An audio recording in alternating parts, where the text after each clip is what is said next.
Introducing the Cardinal Health Solidifier with EZ Cap.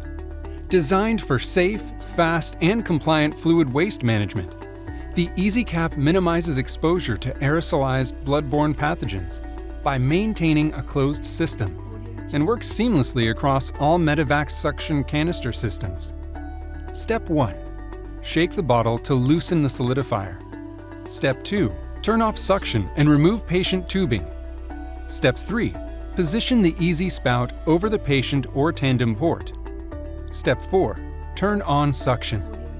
Step 5. Push the bottle down to break the liner and release the powder. Step 6. Once powder is drawn in, turn off suction, remove the bottle, and cap the open port. Step 7. Allow sufficient time for the fluid to solidify. Step 8. Dispose of the canister in accordance with local regulations and facility protocols. Stay compliant, reduce exposure, simplify cleanup. For additional information on using the Medi-Vac Solidifiers, please contact your Cardinal Health sales representative or visit us online.